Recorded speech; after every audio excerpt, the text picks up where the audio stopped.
In the bustling heart of Accra, right along Labadi Beach, stood the Golden Sands Hotel, a place of splendor and luxury, where the finest silk curtains swayed gently in the ocean breeze, and the marble floors glistened under the warm embrace of the setting sun. It was a hotel where the city's elite gathered, a place where every corner seemed to shimmer with wealth and comfort.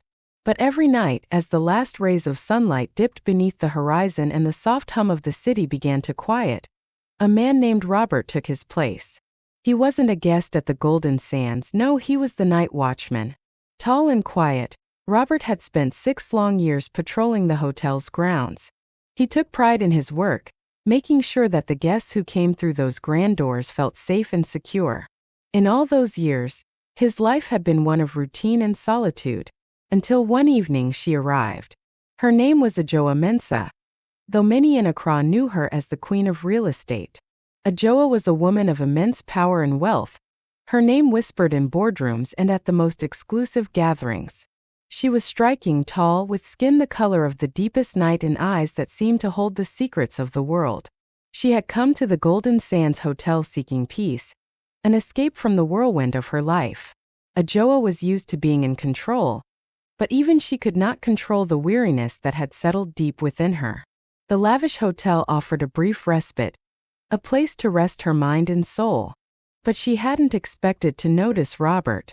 There he was, always nearby, with his steady eyes and his quiet strength. Adjoa couldn't quite place it, but something about him intrigued her. He wasn't like the men she knew, those who chased her wealth, charmed by her success. No, Robert was different.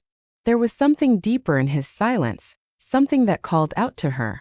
One evening, as the crimson sun sank low, Adjoa found herself strolling through the hotel's garden. She moved slowly, the air warm and filled with the scent of jasmine. And there, just as she had come to expect, was Robert standing watch. She paused, watching him for a moment before speaking. "Good evening, watchman," she called softly.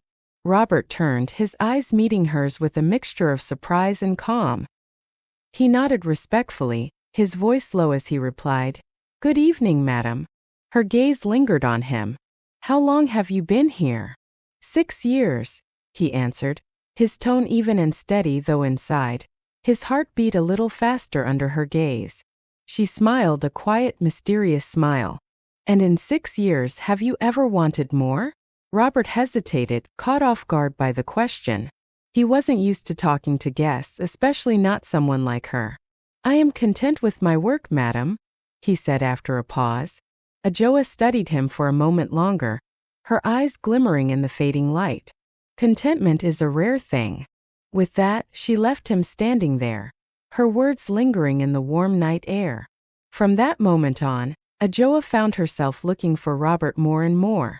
She would walk the grounds late at night, pretending to enjoy the gardens or the cool evening breeze, but really she was searching for him, waiting for a moment when their paths might cross. Robert, too, became aware of her presence, though he was careful not to show it.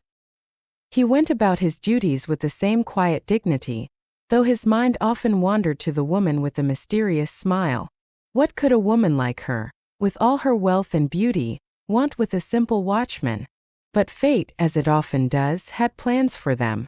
One stormy night, when the winds howled and the rain fell like a curtain over the city, the power at the hotel flickered and then went out.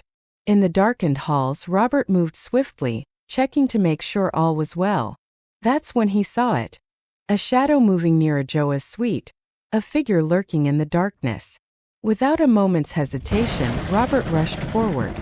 There, attempting to pry open her balcony door, was a man.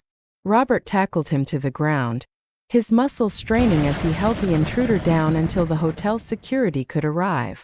Adjoa had been standing in the doorway, her heart pounding in her chest. She had seen everything.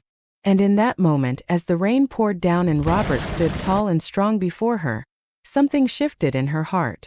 "Are you all right, madam?" Robert asked softly, concern etched across his face. Adjoa nodded, her breath still unsteady. "Thanks to you," she whispered. In the days that followed, their connection deepened. What began as casual exchanges blossomed into something more. They really talked for the first time.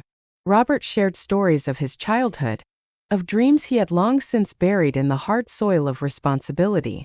And Ajoa, for the first time in years, opened her heart, speaking of the loneliness that often came with power and success. Day by day their bond grew, and before long, something undeniable bloomed between them. It wasn't built on wealth or status, but on something purer. It was built on trust, understanding, and the quiet moments they shared when no one else was looking. One evening, as the sun dipped low over Labadi Beach, Ajoa stood on her balcony, watching the waves crash against the shore.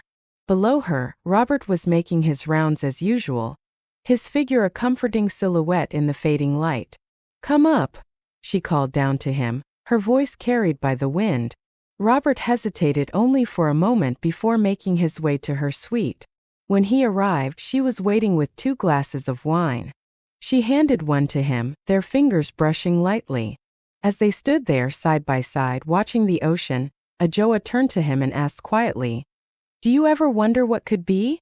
Robert looked into her eyes, his heart full. "I wonder every day."